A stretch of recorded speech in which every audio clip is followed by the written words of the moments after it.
Bueno, vamos con esto.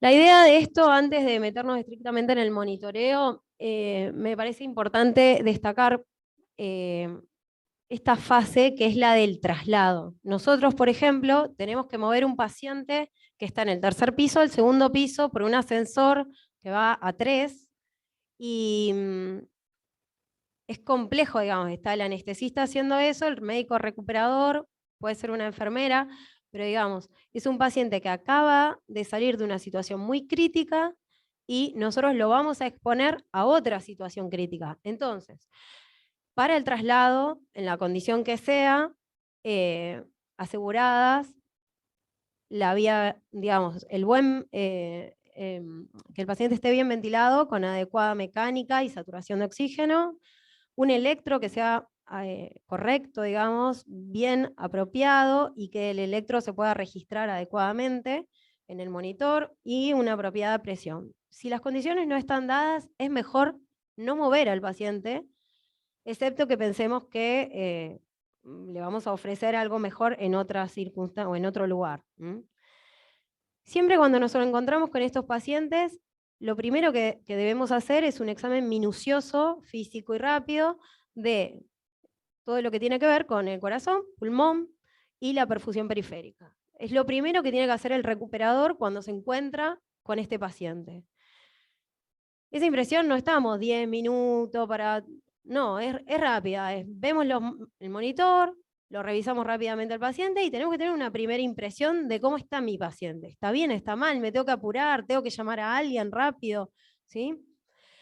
Los parámetros hemodinámicos que me aporta el monitor, los que me da el anestesista, que ya viene manejando. Generalmente cuando entramos a la recepción, el anestesista empieza a tirar datos, el cirujano empieza a tirar datos, entonces, bueno, ¿a quién vamos a escuchar? Generalmente, en lo personal, escucho al anestesista, che, ¿qué pasó? ¿Qué le hicieron? ¿Qué dificultades hubo? ¿Cómo fue la bomba? ¿Cuánto pasaste de hemoderivados? ¿Cómo te manejaste con las drogas? ¿Cómo está ventilado? ¿Lo pudiste ventilar bien? ¿El pulmón estaba duro? ¿Cómo fue? Rápido. Datos que me cambien la conducta rápidamente. Ver drenajes, algo fundamental. Y después viene todo lo otro, la radiografía de tórax, el laboratorio, el electro. Entonces yo salgo de quirófano y tengo que saber qué paciente me estoy llevando. Una bomba, alguien que va a tener un postoperatorio tranquilo, o digamos hay que estar alerta a determinadas cosas rápidas. Esto es lo más simple de lo simple, pero lamentablemente muchas veces nos lo olvidamos. No solo la clínica, sino los vitales básicos que mirando el monitor tengo y que rápidamente me ubican en la condición de riesgo de mi paciente. ¿Sí? Hay veces o a los pacientes le falta alguno de estos vitales o la enfermera se colgó con, no sé, cambiándole, fijándole el tubo, que está muy bien, pero en el mientras tanto yo tengo que saber si el paciente está hipotérmico y por eso está sangrando, si el paciente está con una saturación horripilante porque el saturómetro se olvidó de ponérselo, o si se lo puso en la punta del dedo, o si realmente está así porque no perfunde nada. ¿Sí? Bien. Punto 1. Así que esa parte es muy importante. La segunda cosa es entender... No pasa, Leo. Ahí va. Bueno. No quiere pasar conmigo. ¿Pasa? ¿Sí? Con el cosito hace chi.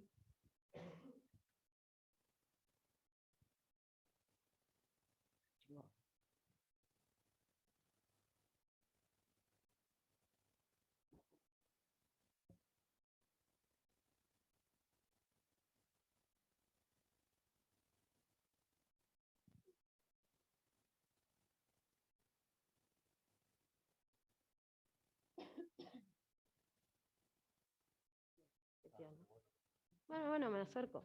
Veo. Entonces.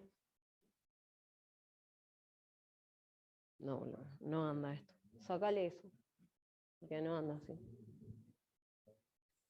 Ahí. Bueno, entonces. Monitoreo de electro. Rápida detección de isquemia. Fundamentalmente, bloqueos de rama nuevo, ¿sí? Morfologías distintas y obviamente arritmias que antes de entrar al postoperatorio no teníamos. El volumen, en la ventilación mecánica, seteo del respirador, dónde está el tubo, si tiene o no tiene secreciones, cómo está inflado el balón y qué oximetría tiene.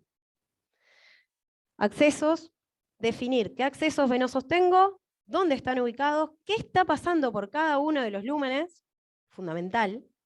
Paciente que se hipotensa, todos piensan que está pasando la nora y a chorro está pasando líquido y vos seguís esperando que la nora haga efecto y la nora nunca viene a hacer efecto, o te llevas puesto a la nora y el paciente está hipertenso y sangra. Bueno, accesos venosos tienen que estar definidos, accesos arteriales tienen que estar definidos. Idealmente esto tiene que estar aclarado antes de salir del quirófano, ¿sí?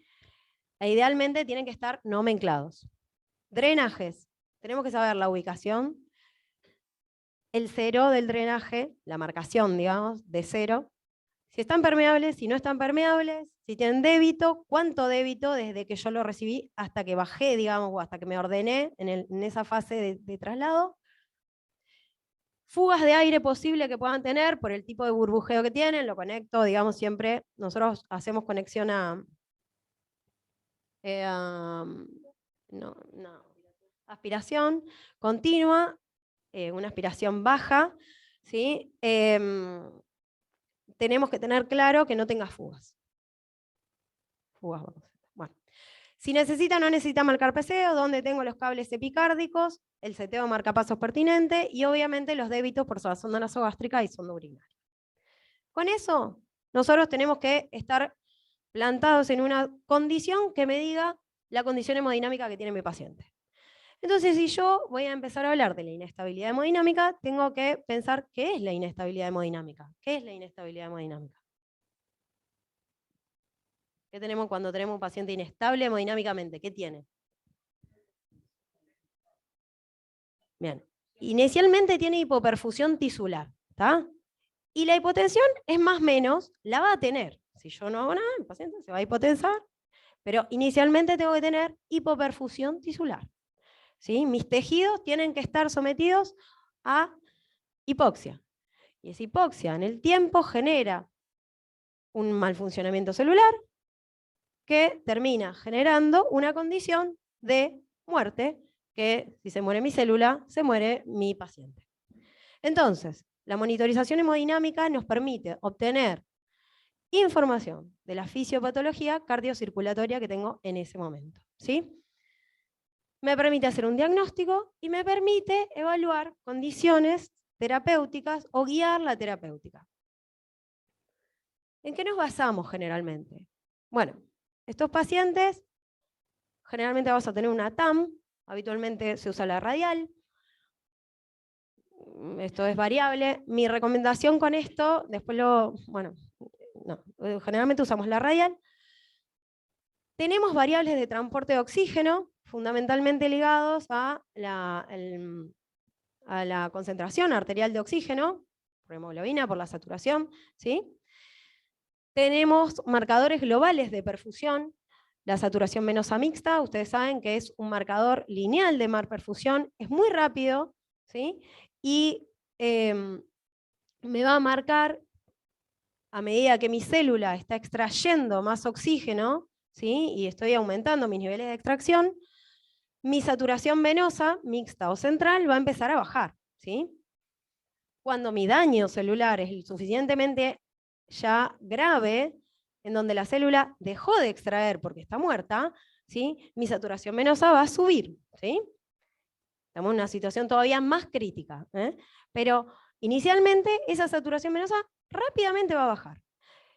Y es un indicador directo de mala perfusión. El láctico lo mismo, aumenta porque la célula está trabajando en anaerobiosis. Entonces, voy a tener, además del láctico, un exceso de base negativo que se va negativizando cada vez más, y una diferencia arteriovenosa de dióxido de carbono cada vez más chiquita. El clearance de dióxido de carbono lo voy perdiendo. Entonces, son cosas que tenemos en los laboratorios comunes, que estamos pidiendo y que ya sabemos que está mal, ni bien recibo el paciente. Me muestra el anestesista cómo estuvo adentro del quirófano y yo ya sé que vamos a estar corriendo detrás un rato largo. Los marcadores microcirculatorios de perfusión no están explorados en el paciente in vivo, son de laboratorio. En esto quiero hacer especial hincapié. Voy a trabajar hoy en dos métodos, este y el SWAM. Monitoreo de presión arterial invasiva. Este es un dibujo, pero es esquemático. ¿Por qué? Tenemos una radial acá, esta radial acá. Esta radial se conecta a un lumen, una guía. Tenemos una llave de 3 vías que siempre tiene que estar. Usted cuando ponga una radial tenemos que tener una llave de 3 vías cerca y una segunda guía, una segunda línea que debe ser lo más corta posible, idealmente. No las 3.500 millones de vueltas con las que sale de quirófano. Eso va conectado a un transductor. Este transductor va conectado a un lavado. Nosotros trabajamos con un lavado que solo está presurizado. No le ponemos heparina. Está bien así, no se trombosan. ¿Sí? No necesariamente uno tiene que ponerle heparina. Si le pone heparina, 1 centímetro de heparina en 500 y está ok. Bien. Presurizado esto, mantiene un lavado continuo de esta vía. ¿Sí? Me permite hacer extracciones de gases o de lo que quiera. Y esta línea de presión va a tener un movimiento que va a ser el del pulso. ¿Sí? Chiqui, chiqui. Ahora, ¿cómo llego de una línea que es mecánica a una línea que es analógica? Llego porque el transductor entendió el movimiento que está haciendo el latido, ¿sí? Lo transformó en una señal analógica e hizo una onda.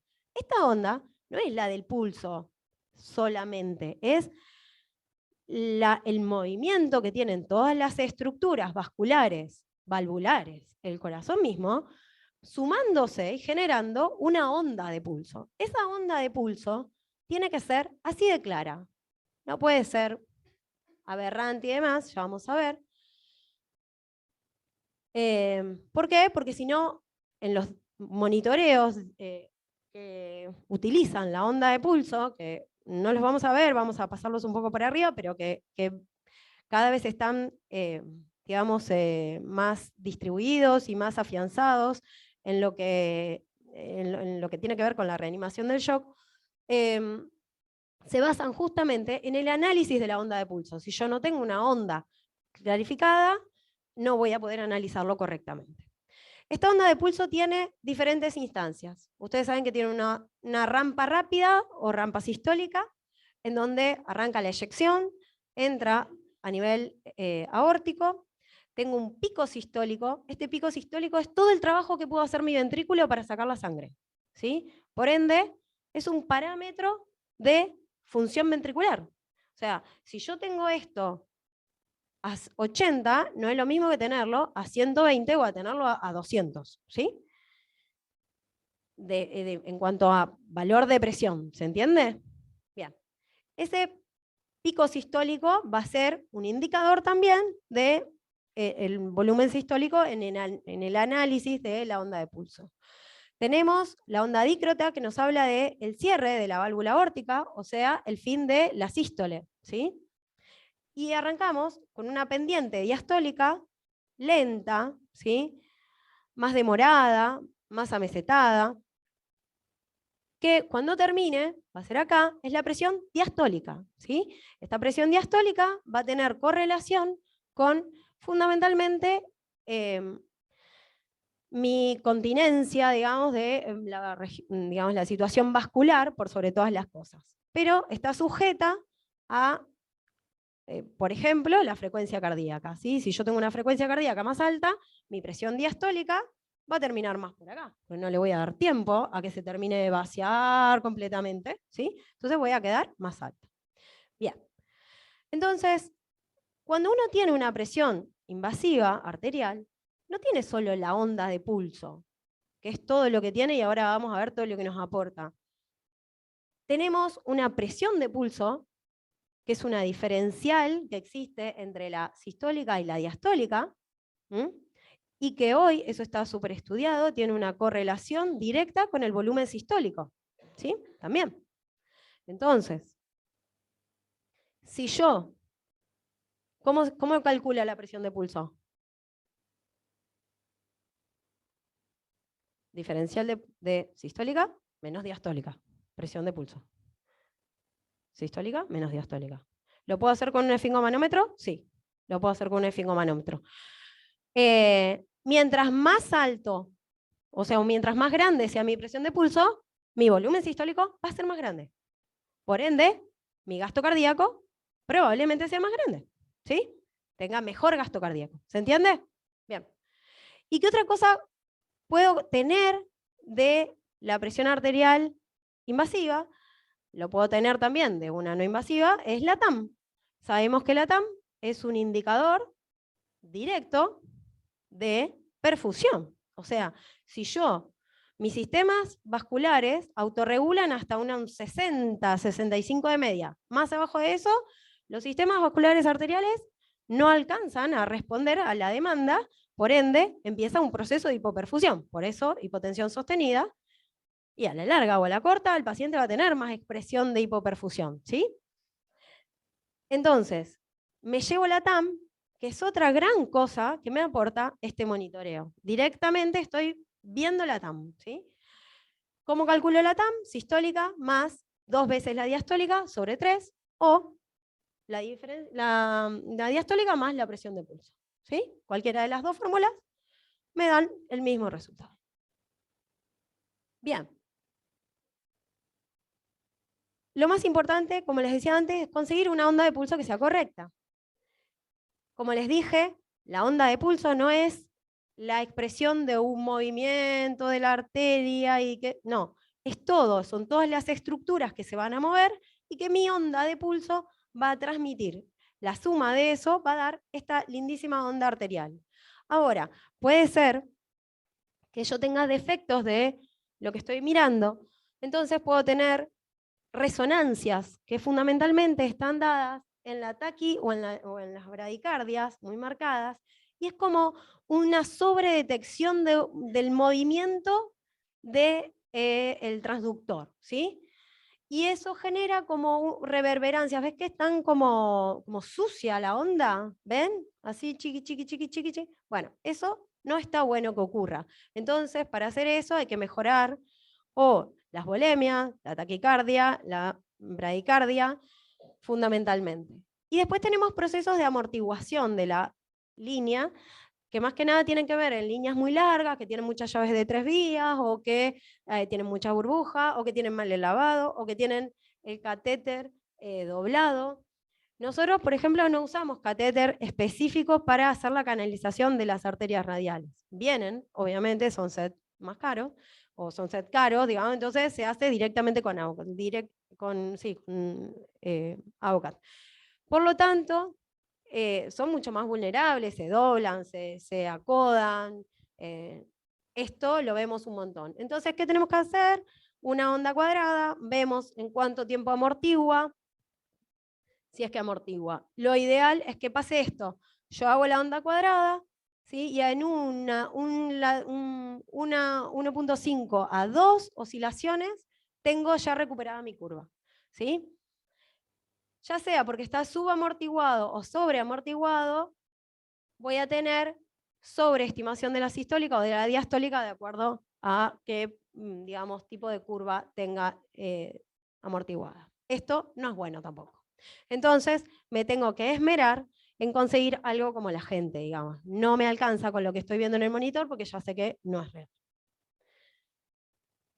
Y no quería dejar de decir esto. Muchas veces nos desesperamos intentando encontrar resultados o más datos, y en realidad hay muchas cosas que ya uno las ve en el monitor, las tiene en el monitor, ¿sí? Entonces, yo tengo una onda arterial,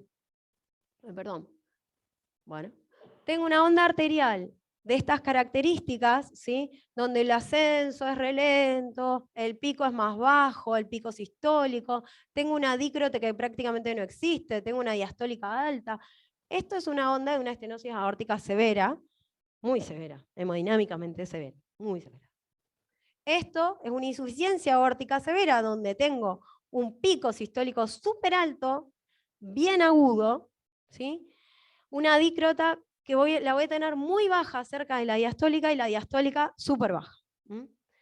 Esto habla de un ritmo irregular, que puede ser una FA, por ejemplo, diferentes latidos, diferentes llenados, diferente volumen sistólico de cada latido.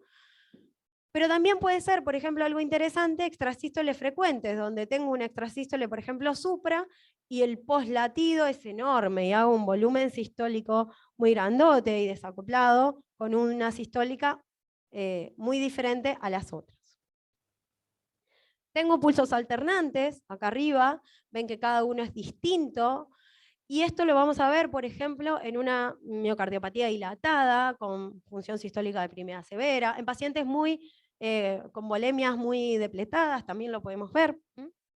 Y acá vamos a ver pulso paradójico, en donde vemos gran variabilidad entre la inspiración y la expiración que hace mi paciente, lo correlaciono más de 10 milímetros de mercurio entre una y otra, me está hablando de que tengo un pulso paradójico, así que en estos pacientes postoperatorio tendría que ir a buscar, por ejemplo, un taponamiento. ¿Sí? Bien. Entonces, cerramos arterial. ¿Dudas hasta ahí? Bien.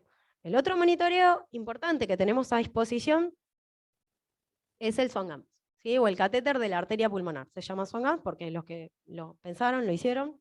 En la época del 70 fueron Swan y Ganz, quedó Swan-Ganz. Bien. ¿Qué? Sí, Ganz Swan. Bueno, esencialmente lo que quería mostrarles con esta diapositiva, esto yo no le puse abajo de dónde la saqué, porque para mí es de Piombo, pero lo saqué de una clase de Horacio Fernández, y bueno, no estaba muy segura, pero estoy casi segura que es de Piombo. Bueno, ¿esto de qué dice? Bueno, mi paciente, si no tiene oxígeno, ya lo hablamos antes, se muere, ¿no es cierto? Entonces, bien. ¿Cómo me aseguro este transporte de oxígeno? O esencialmente lo que yo necesitaría ver es cómo está mi transporte de oxígeno en este paciente tan crítico. En este paciente tan crítico puedo decir que el transporte de oxígeno va a ser igual al volumen minuto por la concentración arterial de oxígeno. Entonces, desglosando esta fórmula, voy a tener una hemoglobina, voy a tener la saturación, tengo esta constante, eso lo tengo. ¿Cómo tengo el volumen minuto? Bueno, vamos a buscar la forma de tener ese volumen minuto porque me va a orientar. Hoy hay muchas diferentes técnicas de tener este volumen minuto, así que voy a poder tener transporte de oxígeno por diferentes métodos. El catéter de la arteria pulmonar está masificado, tiene mucho tiempo de uso y hoy es el gol estándar para corroborar esto, ¿sí? En condiciones de un paciente hemodinámicamente inestable, más allá de la causa, ¿sí? Entonces, ¿cómo conocemos este volumen minuto? Bueno, sabemos que el volumen sistólico por la frecuencia cardíaca nos da el gasto cardíaco o volumen minuto. Bien. ¿Y qué representa este volumen sistólico? Este volumen sistólico está definido por la precarga que voy a tener, por la poscarga que voy a tener y por el estado contráctil que voy a tener, ¿sí? Entonces, todas estas variables son variables que me pueden ser resueltas a partir del catéter de la arteria pulmonar. ¿Está? Pueden ser también por otros métodos, pero estamos hablando del catéter de la arteria pulmonar. Ahora lo tengo a Francisco, que no le gusta que solo diga catéter de la arteria pulmonar. Pero... Bueno, lo primero que vamos a hacer es ver este video, que no sabemos si va a andar. La intención era mostrarles la voz que escuchan es de Horacio Fernández. Horacio Fernández es un tipo que sabe muchísimo de cirugía cardiovascular, trabaja en la Austral. Y bueno, ha hecho mucho para la formación de SWAN y monitoreo hemodinámico en general. Tiene varios videos armados, tiene... nada, yo le sugiero, si alguno va a estudiar este tema, por ahí puede ser interesante que hagan un primer abordaje de algún video de él, porque está buenísimo. Se puede acceder por diferentes lugares al SWAN, ¿sí?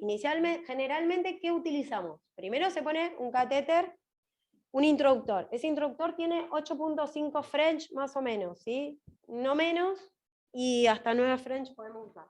Generalmente se usan los accesos derechos. Y algo muy importante, ¿ustedes pusieron SWAN? ¿Sí? ¿No? Bueno, entonces, primero el introductor, ¿está? La primera cosa efectiva que tiene que estar dada. Y mejor que eso no puedo. Ya que por la curvatura del catéter se... Primero el introductor. El introductor, una vez que esté listo, hay que ponerle el forro al introductor. No se olviden de esa parte, porque si no, claro, toda la cosa que uno armó, la parafernalia, todo el gasto que tuvo, todo, no sirve para nada, porque vos terminás, lo medís y lo tenés que sacar. Entonces, nos pasó varias veces. Entonces, fundamental, el forro.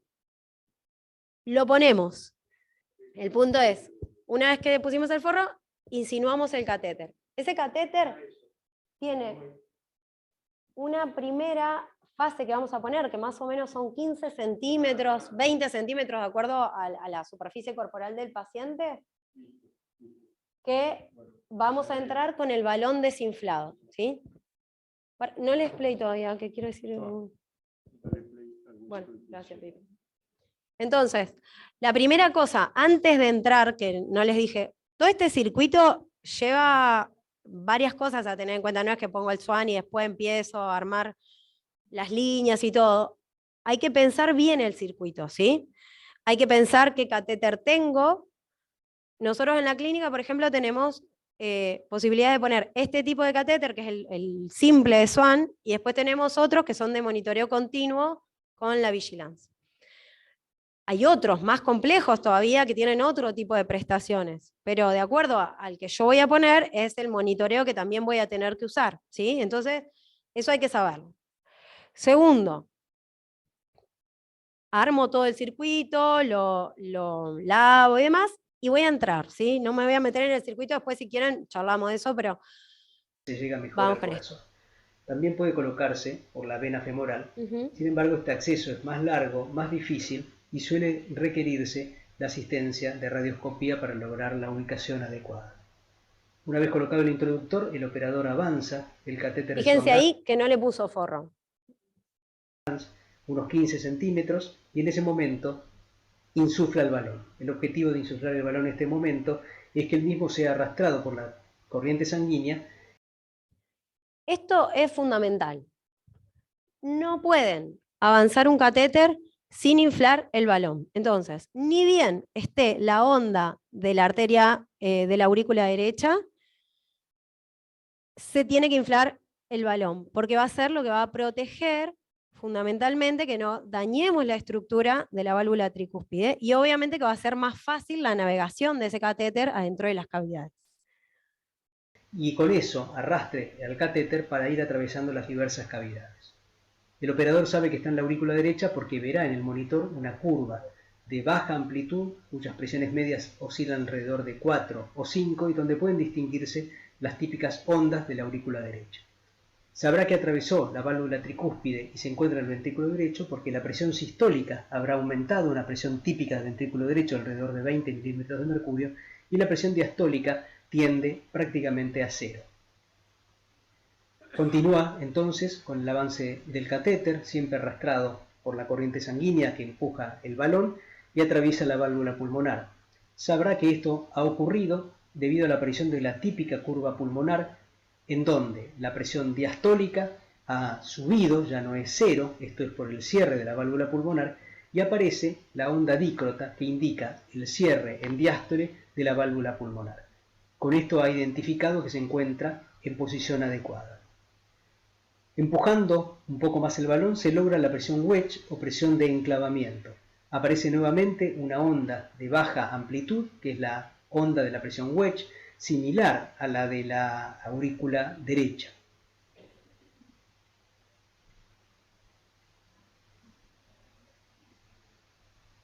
Acá puede verse en el monitor, en el trazado amarillo, la presión de la arteria pulmonar que se registra en forma permanente. Cuando el operador insufla el balón, la presión se hace mucho más pequeña, de baja amplitud.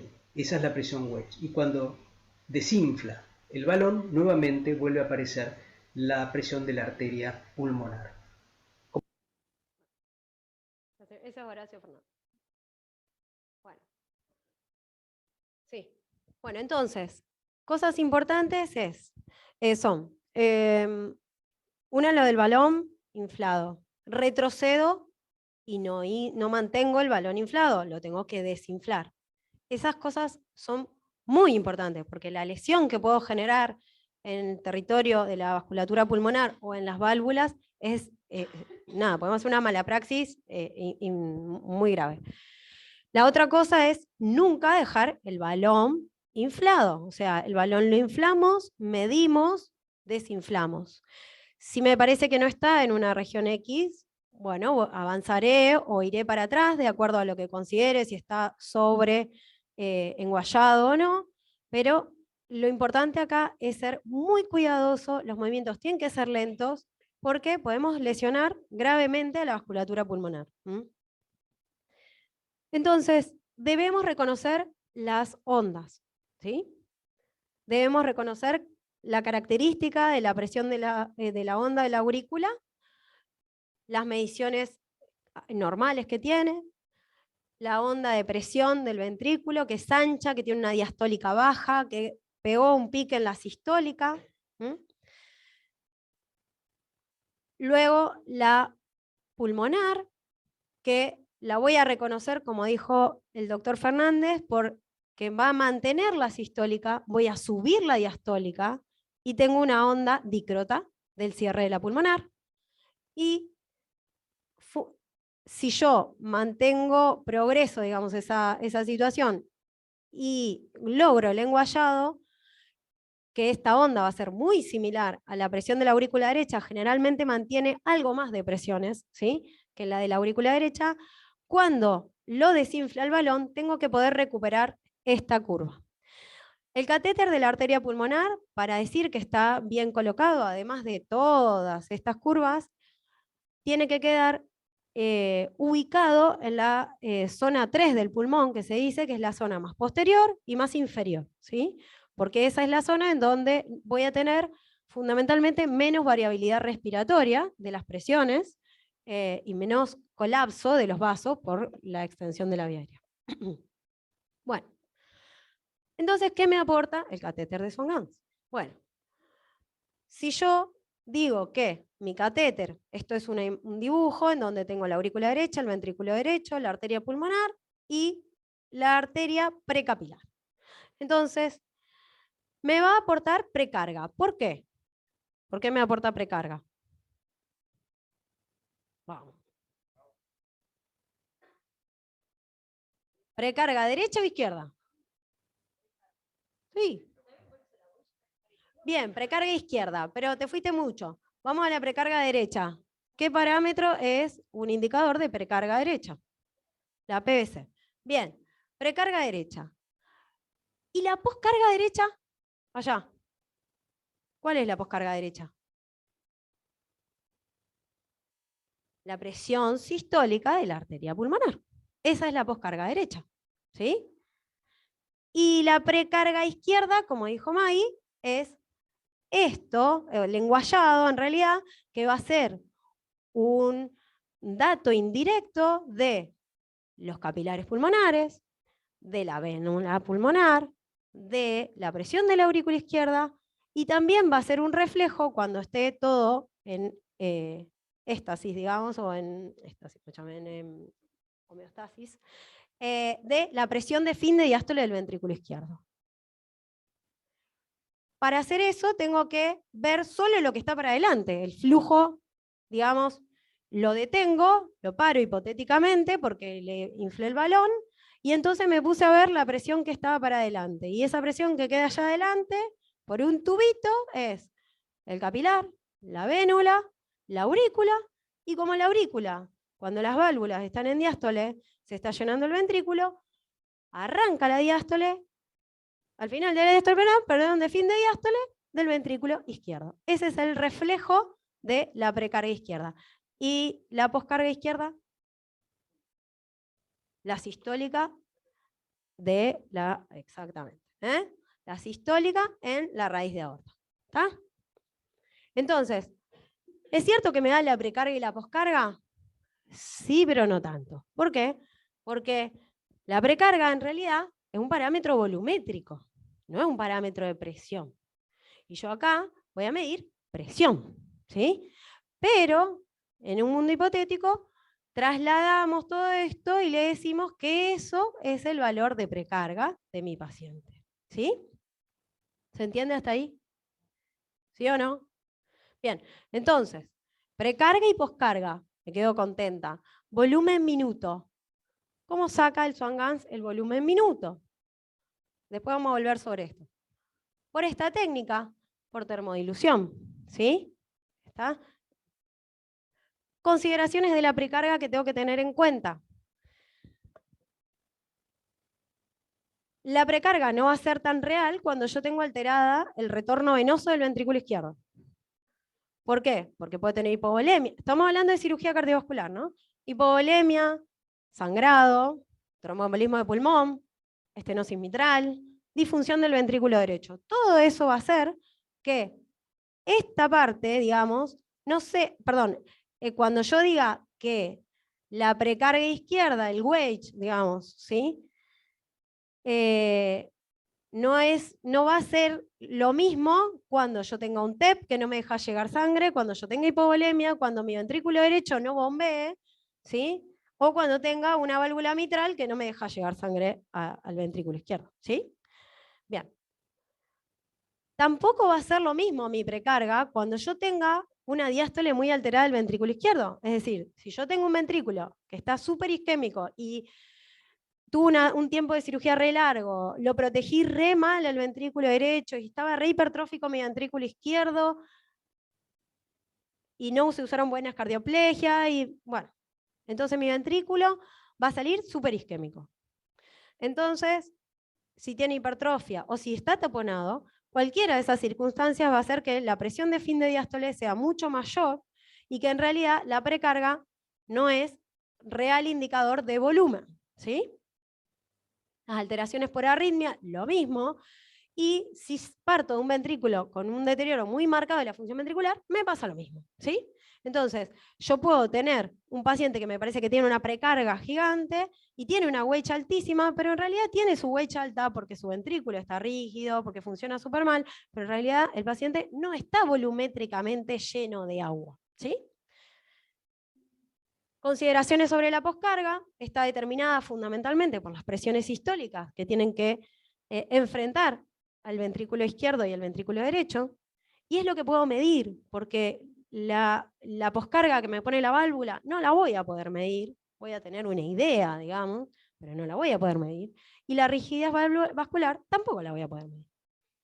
Y con respecto a las consideraciones sobre la contractilidad, simplemente saber que el gasto cardíaco no es solo el músculo está influenciado por lo que me queda de músculo, por la masa muscular que tengo y porque el estado inotrópico puede cambiar, si el paciente está hipotérmico, si está expuesto a drogas simpático-miméticas, simpático-líticas, si viene saliendo de una quimio, si está séptico, si está con un estrés por Takotsubo y hizo toda una deformación. O sea, todo eso va a impactar en el inotropismo mismo de ese corazón, ¿sí? Bien. Gasto cardíaco por termodilución. Es la forma de determinar el gasto cardíaco que tiene el Swan-Ganz. Lo que hago es, por el catéter proximal, que va a quedar en la aurícula derecha, pongo una solución que esté fría. Esa solución que está fría tiene que ser significativa, o sea, mientras más fría esté, más rápido va a ser ese cambio, el delta de temperatura, ¿sí? Bien. Se hacen flash de 10 centímetros cúbicos de esa solución y mido por el termistor que tengo en la punta, va a llegar la sangre fría y va a ver en cuánto tiempo esa sangre fría se barre y vuelve a la temperatura normal. Normalmente esta curva debería ser al revés, ¿sí? Se expresa así para arriba, digamos, pero en realidad es al revés, es justamente lo contrario, es la temperatura que baja y cómo recupera esa temperatura normal, en cuánto tiempo lo barre. Eso genera un área bajo la curva, el área bajo la curva, mientras más grande sea, inversamente proporcional al gasto, ¿sí? Mi gasto está peor. Acá tenemos un gasto que se considera normal, con un ascenso bien rápido y una curva de descenso amesetada también, lenta, Y acá tenemos un gasto de 2.5, por ejemplo, en donde el ascenso es súper lento, o el pico va a ser más lento también, y la curva descendente va a ser extremadamente larga. El área bajo la curva es mayor. Acá tenemos un gasto cardíaco alto, en donde el ascenso es muy rápido, el pico es más alto, el descenso también es muy rápido. Bien. Gasto cardíaco podemos sacar por FIC. Normalmente el tener el catéter de Swan nos va a agilizar en la obtención de gases venosos y demás, pero no es una técnica que normalmente utilicemos. ¿En qué pacientes voy a tener que tener mucha duda de utilizar este gasto cardíaco? Cuando tengo insuficiencia tricuspidia o insuficiencia pulmonar severa y cuando tengo un yunteo intracardíaco, ¿sí? Porque ahí los valores no van a ser fidedignos de la circulación intracardíaca. ¿Qué medimos? Medimos todo esto, medidas directas, medidas indirectas, las fórmulas las van a buscar, pero lo importante es que estas medidas indirectas son cosas que nosotros pensamos que suceden, ¿sí? Entonces las tenemos que contextualizar en el paciente que tenemos, ¿tá? Bien. Y además, ¿qué tenemos? Bueno, tenemos posibilidades de ver la saturación venosa mixta, que puede ser continua o no, de acuerdo al catéter de Swan-Ganz que utilicemos y la forma de monitorización. Normalmente, si no vamos a utilizar un monitoreo continuo, vamos a tener que tomar una muestra con mucha delicadeza del catéter de la porción distal, digamos, de la vía que viene de la arteria pulmonar, ¿sí? Y hay que hacerlo con mucha delicadeza porque podemos generar atelectasias o hemorragias también cuando chupamos. Entonces, muy despacito, hay que chupar y ahí sacamos un poquito, lo mandamos a hacer una gasometría y tenemos que tener la saturación venosa mixta. La saturación venosa central tiene correlación con la saturación venosa mixta, eso ya está estudiado, pero habitualmente se utiliza la saturación venosa mixta en el paciente que uno puede obtenerlo. ¿Cuál es el valor normal? 65%, 70%, ya me tengo que preocupar. Y para una saturación venosa central estoy entre 70 y 75. 70. Puedo monitorizar el gasto cardíaco de una manera continua, si mi Swan me lo permite. Puedo calcular el volumen de fin de diástole del ventrículo derecho. Puedo pasar un marcapasos transitorio y obviamente que voy a tener parámetros de oxigenación para definir el transporte de oxígeno, que es lo que más quiero definir, porque voy a poder ver la cantidad de oxígeno, consumo de oxígeno, extracción de oxígeno, y también voy a poder ver el yunteo oximétrico en el caso de que, por ejemplo, piense en complicaciones, qué sé yo, postinfarto, por ejemplo. Entonces, todos estos son parámetros de jerarquía para el estudio de shock. ¿Lo usamos? Bueno, acá viene el gran dilema. El catéter de la arteria pulmonar permite el seguimiento continuo de varias variables, ¿sí? Y eso es buenísimo. Pero está demostrado que es útil en aquellos pacientes que realmente se mantienen como críticos enfermos, ¿sí? Cuando arranca Swan, en los años 70, hasta los 90 más o menos, se masificó el uso. Y el uso era, entraba paciente, entraba coronaria, se ponía Swan. Infarto no complicado, se ponía Swan. No importaba. Entonces, ¿qué empezó a pasar? Pasó que, obviamente, no tenía una indicación precisa, no generaba cambios ni en la estadía hospitalaria ni en mortalidad y generaba complicaciones. Con el tiempo, desde los 90 al 2000, empezaron a aparecer estudios, en 96 para adelante, que empezaron a sacarlo de uso, justamente por eso, y hubo una caída fuerte del uso. Con el tiempo, esos análisis que fueron prospectivos, algunos retrospectivos, que dijeron, mira, al paciente es verdad que no le cambia la mortalidad, es verdad que no le cambia la hospitalización, pero si lo usamos masivamente, si definimos al paciente como el paciente crítico que realmente tiene riesgo cardiovascular elevado, le vamos a cambiar el pronóstico a ese paciente, y si lo usa alguien que interpreta correctamente y actúa correctamente, bueno, mucho mejor. Entonces, hay que enfocarse en el paciente. Las guías de recuperación cardiovascular que salieron en 2014 acá para SAC ponen Mira, usás SWAM preoperatorio con deterioro grave de la función ventricular izquierda con un doble recambio valvular y con cirugía combinada. CRM más válvula con disfunción del ventrículo o con hipertensión pulmonar. ¿Sí? Nosotros no lo tenemos estandarizado así, nos cuesta mucho y pensar el paciente, que hablar con el anestesista, es toda una logística. No sé ustedes, pero sería bueno, digamos, que por ahí haya un análisis de esto para definir realmente en quién. Bueno, antes de pasar a esto, les quería decir también algo que me pasó con Ludmi hace relativamente poco, la semana pasada. Un paciente muy grave, 42 años, tuvo un shock masivo, que se rompió la aorta y en media hora se fue en 3 litros, no sé, 2 litros y algo. Se vació. Y a mí me daba mucha cosa esto de que teníamos por delante un paciente de 42 años, con un ventrículo, bueno, previamente un poquito tocado. Bueno, me fui, intentamos poner el introductor, un cuello asqueroso, buscamos vía, tenía vía, no sé, no pasaba la guía. Viene Néstor y con mucho amor me dice, Guillermina, a ver, querida, sacate el acelere encima y pensá esto. Y creo que es algo que uno tiene que hacer persistentemente en todo paciente crítico, pero está bueno, hay veces que venga alguien de afuera y te pegue, o sea, como bicate en la palmera. Si te da precarga baja, el tipo estaba con 200 en hora, pasando 3 gamas arriba, lidocaína, sangre, lo que se te ocurriera, toda la reposición, no sé, le estaban pasando por lo menos 500 mililitros, pero así, entre todas las bombas. Si te da la precarga baja, ¿vos le vas a sacar algo al mantenimiento? No. Si te da la precarga alta, ¿le vas a poner furo? No. Estaba con 150 de cardíaca. Si te da el gasto bajo, con esa aorta de miércoles, ¿le vas a poner un balón? No. ¿Le vas a poner inotrópicos? No, porque más no le puedes poner.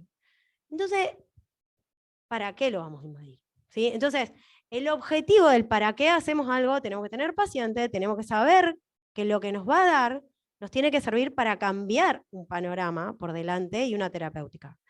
Si no, cuando el paciente está o muy poco complicado o demasiado complicado, a todo esto tiene un láctico de 20, una cosa bestial, pero cuando el paciente está pasado porque te pasó por arriba el shock, hay veces así, bueno, ya está, o sea, lamentablemente lo que hagas vas por detrás y no sirve y le vas a agregar comorbilidad, que fue un poco esto de los estudios muy diversificados de estos pacientes.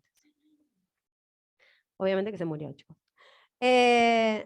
Nuevos métodos de monitorización. Corta, porque esto es un poco así como para nuestra realidad todavía está lejano. Nosotros hemos puesto algún flow track. Yo sé que en la terapia del Cuyen hay algo pico, me parece, y Litco no, me parece que no. Flow track sí. Pero no, lo tienen un poquito restringido en cuanto a la masificación del tema. Pero está. El punto es entender que esto está llegando y a medida que el mercado se haga más liso, digamos, podamos poder usarlo. Son todas las formas de monitorización basadas en el contorno de la onda de pulso. Entonces, volvemos al principio, necesitamos una arterial como la gente, segura, bien puesta, y ahí hay que invertir en el catéter arterial, sería realmente muy importante. Esta onda, por diferentes algoritmos, de acuerdo al régimen de monitoreo que uno vaya a usar, va a tener diferentes formas. Por ejemplo, el sistema LITCO trabaja con litio. Entonces, se utiliza una curva, la vía arterial, se inyecta litio y se va viendo a través se inyecta litio desde una vena, que puede ser central o periférica, y desde la arterial se ve por un sistema que es como la termodilución, pero en cambio de ser el indicador la temperatura, el indicador es el litio, ¿sí?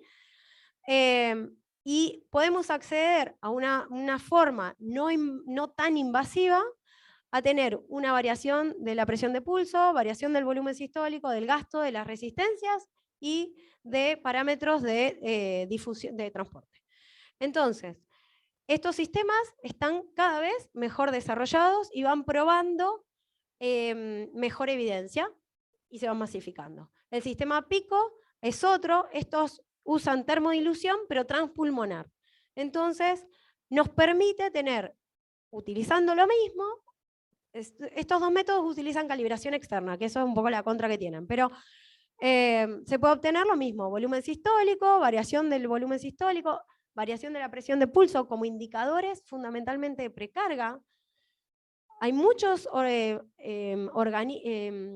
organigramas, digamos, o formas de pautar la fluidoterapia siguiendo estos algoritmos. Y también nos definen los volúmenes intravascular, intracardíacos, intrapulmonares e intratorácicos. Entonces, para guiar lo que sería la fluidoterapia o el reemplazo con diálisis o diuréticos, son buenísimos. El FlowTrack, que utiliza como el monitor el Vigileo, una vía arterial radial, lo único que utiliza. También va a analizar la onda de pulso y va a medir diferentes cosas, pero es muy interesante porque nos está aportando de manera continua la saturación venosa central y gasto.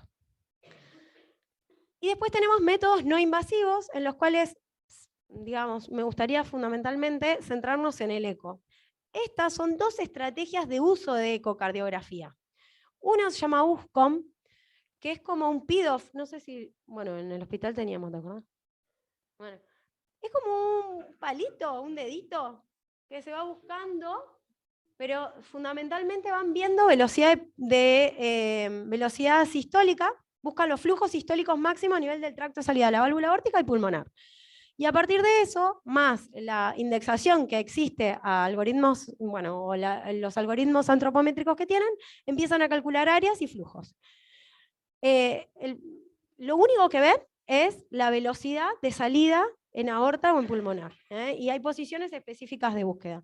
El ET es otra forma no invasiva, o no tan invasiva, para valorar el flujo medido en aorta descendente y a partir de eso estimar precarga y poscarga. Y Francisco, en este mismísimo instante, va a hablar de lo que sería, va a comentar la otra parte que tenemos todos, que es el ecocardio. El ecocardio, yo quería que nos llevemos un par de conceptos, así que ahora va a mostrar imágenes. Y con eso he terminado. Genial.